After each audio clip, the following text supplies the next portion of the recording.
A fiery horse with the speed of light, a cloud of dust, and a hearty hi-yo silver. The Lone Ranger.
With his faithful Indian companion Tonto, the daring and resourceful masked rider of the plains led the fight for law and order in the early western United States.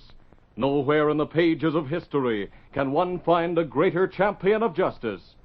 Return with us now to those thrilling days of yesteryear. From out of the past come the thundering hoofbeats of the great horse Silver. The Lone Ranger rides again. Come on, Silver. Let's go, big fellow. I'll Silver. Away!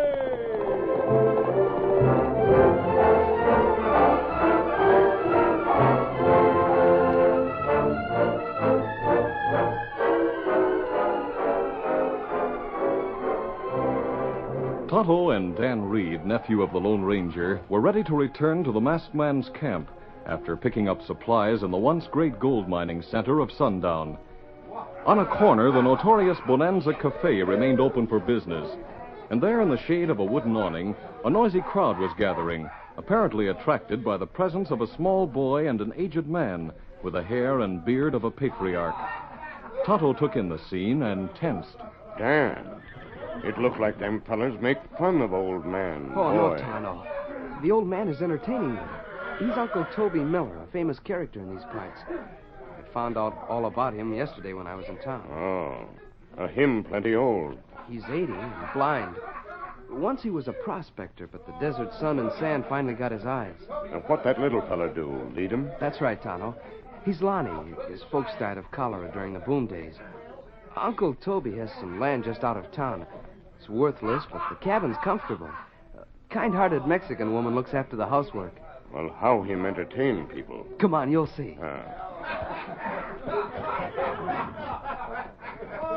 We're waiting, Uncle Toby. Stretch that old longbow. Hello there, Lonnie. Dan's here, Uncle Toby. Well, howdy, son. I'm right glad you're here, because I've made up some mighty tall stories for today. Hear that, fellas? He's got some new ones. Yes, gents, and they're calculated to cool you off, this being an all-fired hot day. Well, it was back in '52 that I prospected the Yellowstone country. That winter it got so cold the bears never come out of their holes till 10 years afterwards. And when old faithful Geyser shot up a spout, that boiling water froze solid before it could fall back in the hole. Well, that'll do for a starter, Uncle Toby. Now, tell about a real winter. Well, just as you say, Sheriff. '55 was the year of the big blizzard. You know, the blizzard that froze men's whiskers, broke 'em off, and blew 'em plumb through pine trees 2 foot thick. Well, after that, a still cold come on. I was up in Gobler's Knob at the time, and some owl hoots tried to rob the bank. Us citizens got to shooting at 'em from across the street. For 7 straight hours, them crooks and us kept pouring hot lead at each other, but nobody got hit. You see, The bullets never got any further than the middle of the street, and there they froze up and stuck in the air. But that ain't the half of it, gents. The next 4th of July, when all of us boys had shot up our powder celebrating, 3,000 Indians come whooping into town. It sure looked like they had us. But just then the spring thaw set in and them bullets busted loose. 314 redskins rolled off their ponies dead and pickled herring. The rest skedaddled. That, gents, is how we won the Battle of Goblin's Rock. That calls for one on the house. Let's go inside. Not yet, fellas, not yet. I'm passing the hat for Uncle Toby. Here, Sheriff, let me start. All right, boys, step up. Mine. Yeah. Thank you, gents. Hey, you two strangers here, don't sneak away. This street is public, Sheriff. Come on, Pete. I'm coming, Gus. We got no money for an old tramp. If you're broke, all right. But don't call Uncle Toby a tramp. Out of our road, you hombres. Move or I'll... Got a gun. He's going to shoot. You put gun back, feller. Then nobody get hurt. I don't take orders from an Indian. Drill him, Pete. Try shoot me fix you. You're breaking my arm. Help me, Gus. Stand still, Gus. I got you covered. Sneak a gun. No. Oh. The redskin knocked him out. Well, thank you, Injun. What's your name? Me Tonto, Sheriff. What we do with these feller? Well, I reckon I'd better jail them for a day or so till they cool down. The charge is disturbing the peace.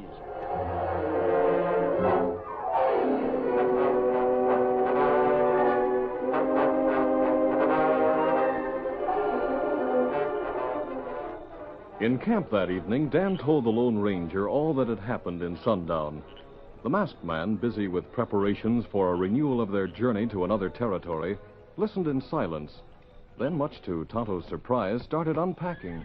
Kimasabi, why we stay here? It not look like Sheriff need help? I'm interested in Uncle Toby. Uncle Toby? Yes, Dan. His stories are a part of America, like the Paul Bunyan legends that are told in the woods of the Northwest. They're really whoppers. Well, that's one name for them. But what is Homer's Odyssey except a collection of glorified tall stories? They were told by another blind man 3,000 years ago, but they still live. Uncle Toby's stories probably aren't great, but they should be preserved. We'll visit him tomorrow, and you can write down his tales as he tells them.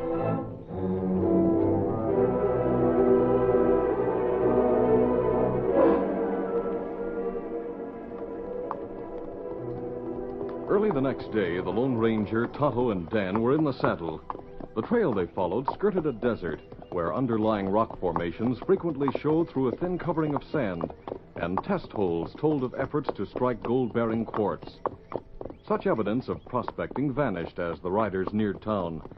A turn at the base of a boulder-strewn hill brought them to Uncle Toby's cabin. They pulled up. Then a woman burst from the door, wailing. It's Rosita, the housekeeper. Acá, senora. What is it? You are no medico. You have on a mask. Don't be frightened. No hombre scare me. It's the old one I am scared for. You mean Uncle Toby? Si. Old Toby, he is much sick. Tonto, get your medicine kit. Where is he, senora? I have carried him to bed. Venga conmigo. He is inside. You come with me. Certainly. Come along. There he is. Poor old one. Oh, he seems to have had a heart attack. Not bad. We not do much. We'll ease his position and give him a stimulant. Where's Lonnie? The muchacho, you run to town for help. All right, over this way. When Tonto. did this happen, Rosita? This morning, Senor Toby go up the hill. Always he go up the hill to make the big stories in his head. He sit there by the yucca tree. He dig in the sand with his stick, and caramba comes the big story. But this morning... The muchacho is playing on side of hill. Then old Toby, who was sitting up on the hill, he give one big yell. Goldie yell. And fall down. Pobre viejo. His dream he has had. Kimasabi. Yes? You think him come to? His pulse is a little stronger, but something fell out of his hand when I moved it. I'll get it. It's just a piece of rock. The old one, he always got rocks. Always this house is full with them for me to sweep out. The poor blind one. Maybe that doctor come now. No, he's Senor the Sheriff. He bring the muchacho back. Rosita, Lonnie, the masked man. How'd he get here? Him friend, Sheriff. Oh, Tonto. Well, if he's your friend, that's good enough for me. Is Uncle Toby... What about the doctor, Sheriff? Well, he's out of town. I figured maybe I could help. We've done all that's possible. Lonnie! Lonnie, Uncle Toby wants you. Here I am, Uncle Toby. Lonnie, let me feel your face. Now listen. Listen good, because I'm going away to the Big Rock Candy Mountains I told you about. Don't go, Uncle Toby. Don't leave me. Now, stop crying, son. You're going to be rich. I made the big strike, finally. I found a hill of gold. A whole hill. Enough to buy the Denver Mint. You tell the sheriff. Tell him. Tell him. He's gone, Lonnie. El Dios con Dios. Lonnie, you will now live with your tia Rosita. Uncle Toby wanted to spin one more yarn. A hill of gold, poor fella. We have the ranch nearby. You come with your aunt, Lonnie. You come too, Dan? See, Dan, you make company for him. Go along, Dan. We'll pick you up there after we break camp tonight. Come on, Lonnie. Come along, Lonnie. When will the burial be, Sheriff? Well, this evening on yonder hill. I got two fellas in jail to dig the grave. I reckon Uncle Toby would want to sleep there where he dreamed up his tall stories.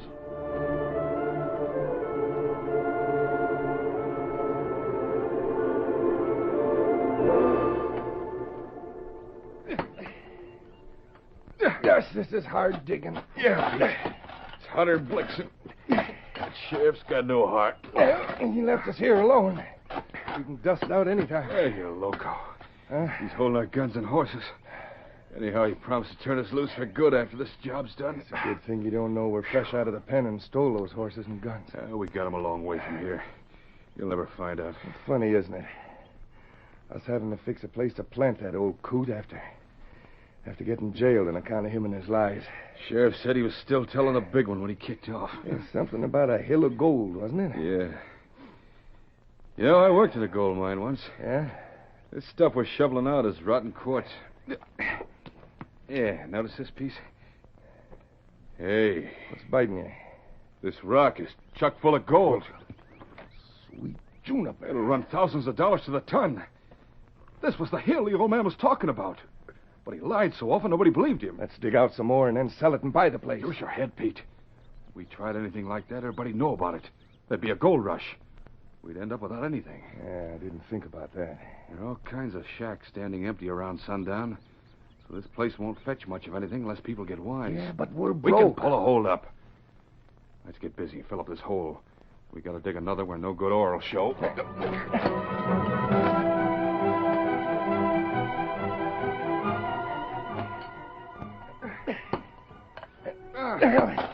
Didn't hit any gold here. We're almost done. It's a good thing. Here comes the sheriff back. How you doing, fellas? We'll be finished soon as we smooth up the side, Sheriff. Well, you didn't go as far up the hill as I told you, but you've done a good job. Thanks. You'll find your horses and gear down at the cabin. Well, we aim to stay for the burial. Maybe a lot longer if it's all right with you. We're sorry about that trouble. I don't mind you staying around here if you behave. Well, we want to do some prospecting. This place, Uncle Toby's, looks like it'd be all right to work out of. I reckon it'll be sold now, huh? I got the selling of it myself. But what are you going to do for money? Oh, you think we're broke, is that it? Oh, no. We never pack all our money when we visit a town. Oh, sir. We left some stashed away at the last place we camped. Well, sir, you can have the place, land and cabin for $100. It's a deal.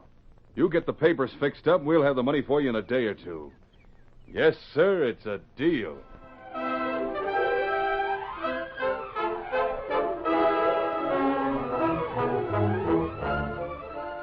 The curtain falls on the first act of our Lone Ranger story. Before the next exciting scenes, please permit us to pause for just a few moments.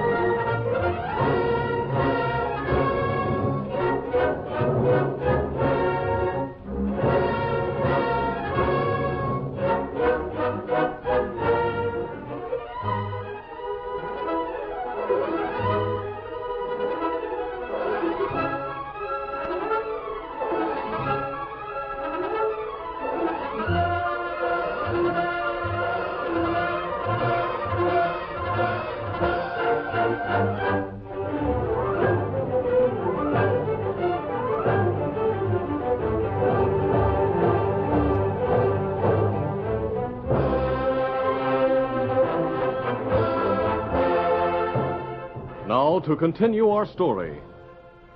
The wind blowing in from the desert was filled with the dry laughter of chaparral.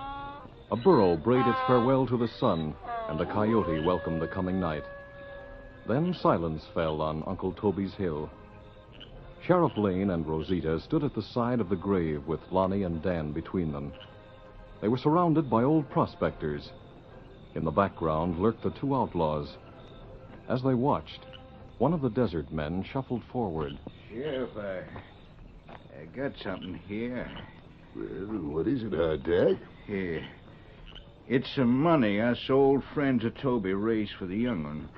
We allow the lady should have it to use for. Gracias, senores. Mille gracias.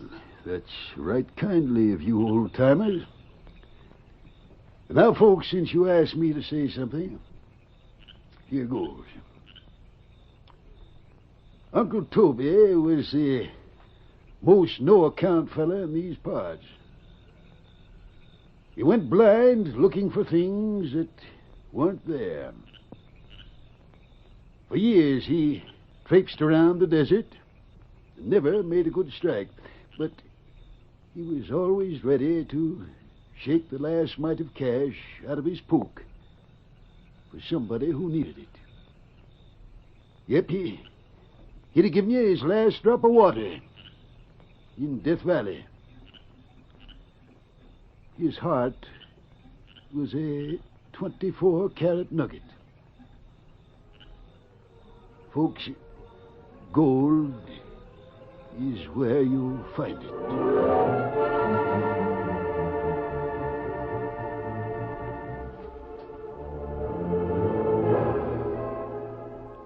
And so Uncle Toby, the blind storyteller of Sundown, was buried on a hill rich with gold-bearing quartz.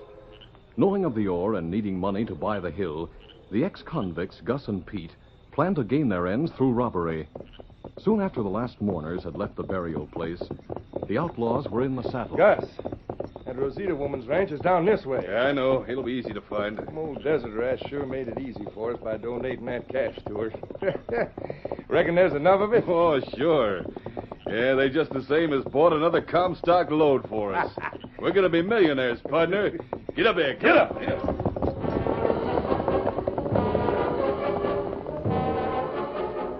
Meanwhile, Dan had returned to the ranch with Rosita and Lonnie, expecting the Lone Ranger and Tonto to pick him up shortly. The three were seated in the candlelit cabin, Rosita with the donation in her hands. Look at this money. Almost $200. For you, Lonnie, I will buy first the good shoes. Stand still, all of you. A bandit. Watch outside the door, partner. Everything's fine in here. I'm watching. Banditos. Shut up, woman. You be quiet. No one will get hurt. We're going to take that money and one of these boys as a hostage. With Dan a prisoner, the outlaws made their escape just before the Lone Ranger and Tonto reached the house. Rosita told the masked man what had happened. Rosita, did you recognize those men? But no, senor. Their faces were covered. I tell the sheriff, yes? No, Rosita. They might kill Dan Reed if they know they're followed. Tonto and I will have to go after them quietly. We'll follow their trail.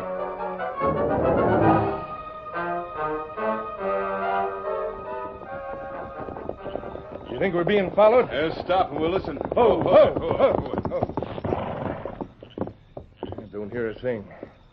Where are we going with this kid? The old mines in Furnace Gulch, Pete. You said not to mention each other's names. That doesn't matter now. The Sprout knows who we are. How about it, Mr. Dan? Why should I know you? You belong to that masked man's outfit. That Tonto engine was with him tonight, and you were with the engine in town the other day. You saw that silver ring of mine then, and I noticed you're looking at it again tonight. All right. I know you.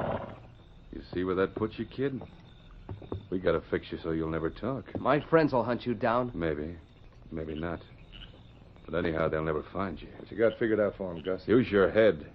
Isn't the gulch full of old mine shafts? I savvy. And take them up there and do the job. I'm leaving you here. What for? I want to meet the sheriff and close our little deal for Toby's land. His sheriff would be plenty surprised if he knew we'd struck pay dirt in the first place we dug. Don't talk so much. I'll meet you in town at the Bonanza Cafe. Get up there. Come on. Come on.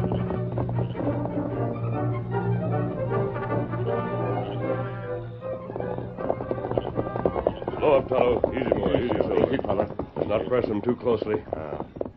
Them about 15 minutes ahead of us. Wait, Tonto. Oh, Silver. Oh, fella. Oh. What you see? The trail divides here. Oh. Let me take a look. One fella turn right. Other go ahead. Can you tell which horse carried two riders? The one that go ahead. Easy, fella. You want me to follow other horse? No. We'll both stick to the trail ahead. Come on, Silver. Get him up, Scout.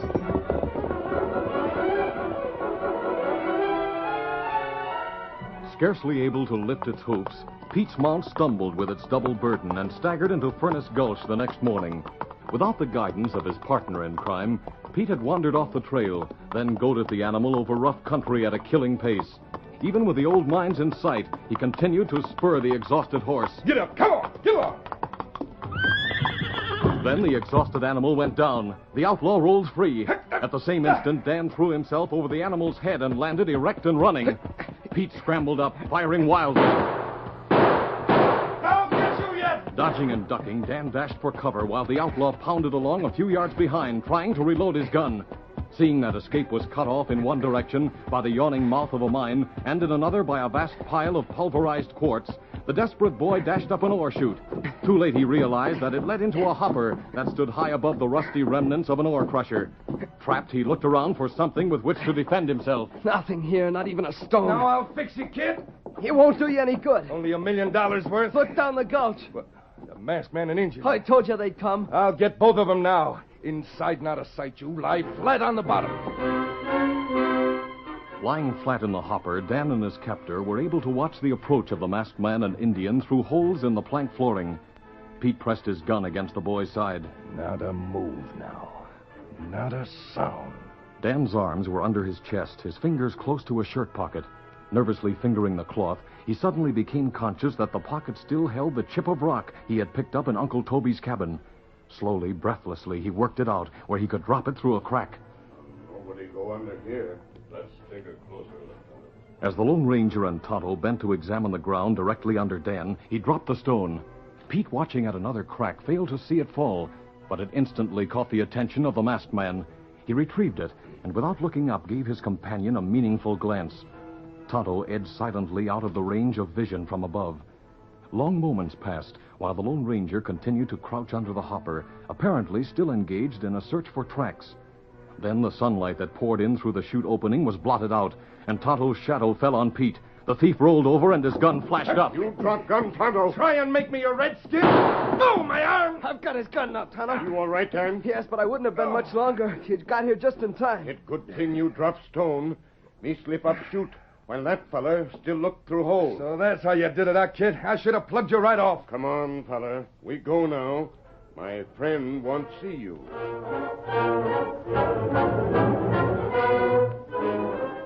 Dan, are you sure this is one of the men who were in jail and who later dug Uncle Toby's grave? Yes, sir.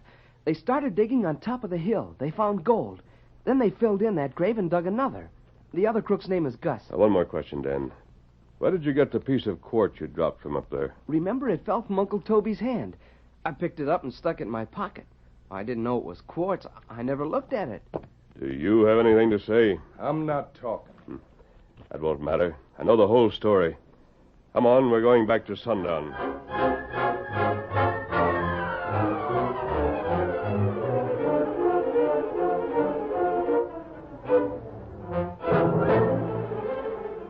In Sheriff Lane's office, Rosita had just finished telling about the holdup. Clasping Lonnie, she said, The little one's money is gone. Well, Rosita, we still have Lonnie.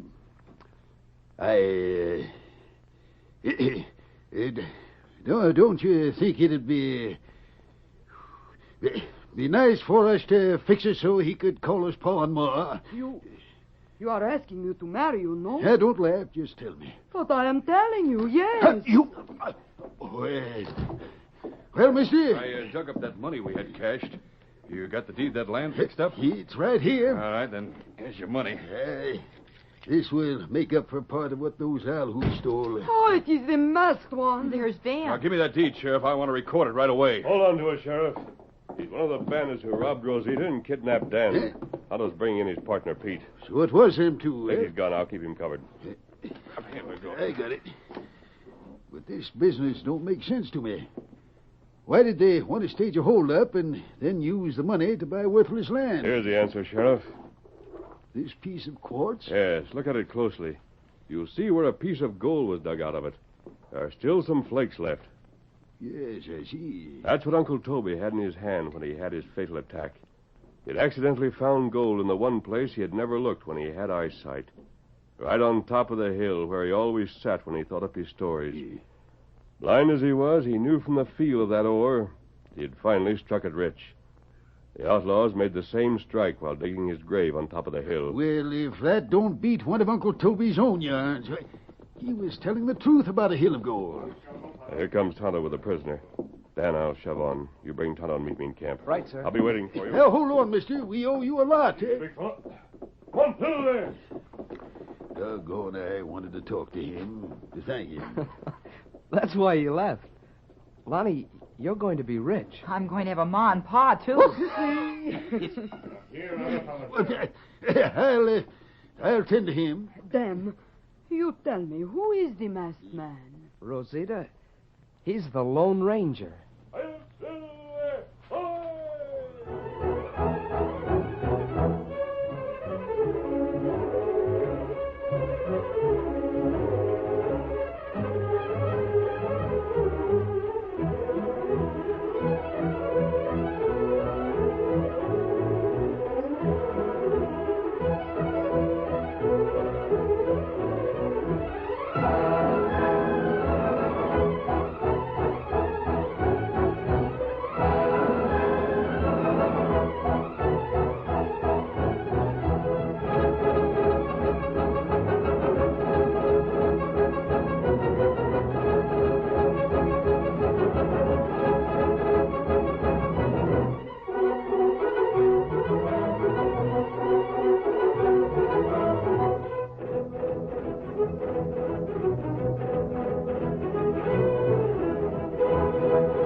This is a feature of the Lone Ranger Incorporated, created and produced by George W. Trendle, directed by Charles D. Livingston, and edited by Fran Striker.